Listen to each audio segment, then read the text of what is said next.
Animal Crossing New Horizons has outsold Final Fantasy VII-R, Doom Eternal, and Half-Life Alyx combined. Indisputably so. The big new Nintendo Switch exclusive has outperformed three of the biggest multi-plat releases of the year, the most heavily hyped games in a long while. It's really, really interesting to watch for a lot of reasons. For one thing, Nintendo fans aren't really bragging about it because generally we don't care. It's not really important to us, just like how it wasn't important that the director was a woman, right? It's not a big deal. It's just a fact about the game, right? But the thing about this is, and my expectation, considering how popular Animal Crossing is, how everyone's talking about it, how it's one of the most played games out there right now, how good it is, how much it improved, how much it's changed, how popular it is among all sorts of people and demographics, all ages, both sexes. Animal Crossing is huge. Probably one of the best-selling games of the year. One of the best games of the year for sure. And I don't expect it's going to win Game of the Year. Like, what I think is going to happen is that I think game journalists are going to rally and try to push this narrative that The Last of Us Part 2, which we already know is going to be disappointing, to be the game of the year over it. Like, what they're going to do is they're going to try to give Animal Crossing some life sim award or like best family game award like they do every year with all these great Nintendo games, instead of what it actually deserves, like, an actual consideration for game of the year. Considering the way the Game Awards works, I fully expect like Animal Crossing New Horizons to not even be nominated. It may be nominated, but I don't expect it'll win. They'll probably give it to The Last of Us Part 2 because it has realistic visuals. It has a realistic story. This is what gamers want.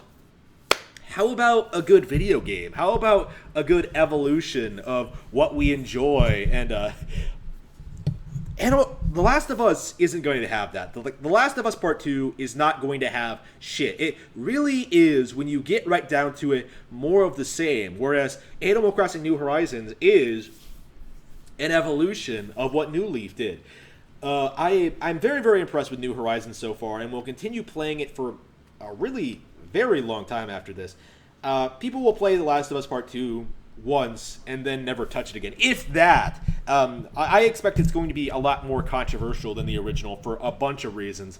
I am not optimistic about The Last of Us Part 2 at all, but I also expect game journalists to come out and really, really rally for it and really, really try and drum up hype and interest for this game, even though the actual audiences will still be playing Animal Crossing.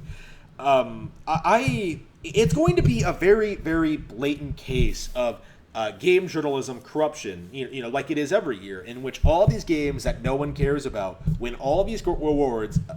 When all of these awards get nominated for things that they don't really deserve to be nominated for, while these great Nintendo games get sidetracked. Like, we see it every year, right? Like, I said it in the Game Awards. It's an advertisement. Like, it is. They're not interested in actually talking about the great games. They want to hype products to people. It's embarrassing. It really is, to see people continuing to defend shit like a Final Fantasy VII-R purely because it's the big new Square game. And what else are they going to talk about until the next big Square game comes out? How many people do you know who admit to be fans of Final Fantasy 15? Like, no one, right? And for a long time, Square was when did that game come out? Like, Square was hyping that out as like a major, major success. Nobody talks about that game anymore. Nobody plays it. That was Final Fantasy 15. Like, 7-R is the same thing. It's coasting off of nostalgia, essentially.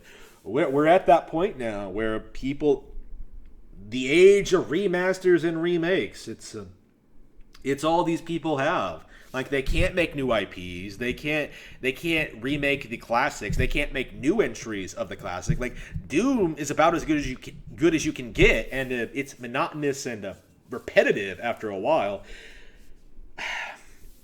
like non-Nintendo gaming is dead. I've been saying this for years, but like seeing just how many remakes there have been this year, disappointing new entries, just the weird turn the industry is going in right now. I don't think this racket, the third party racket, the corruption racket, the PlayStation cabal, this entirely manufactured corporate bullshit, this tower of just nonsense that is the Sony empire can really continue the way they have been, right? When you get right down to it, if no one is playing games on PlayStation, no one's going to believe your shit when like you talk about how great Spider-Man PS4 is and then completely forget about it next year, the following year. It's ridiculous. Seeing the links people go to Damage Control, Final Fantasy VII-R, Resident Evil 3 Remake. Resident Evil 3 Remake comes out and people start getting excited for the next remake. Like literal like consume product and then get excited for next product. You know what I mean? Like just blind consumerism with no regard as to like actual quality or whether there's something better, like just constantly eating shit. Essentially, that's the PlayStation audience. That's what you people are doing right now. Meanwhile, Nintendo fans are having fine meals of games like Animal Crossing New Horizons, Samurai Showdown on Switch, which is fantastic. Lots of great games are coming to Switch relatively soon, and I can't wait to see what happens later this year when we get news on new games that will be coming out. I cannot wait to see what Nintendo Switch comes up with next year. It is going to be a good one.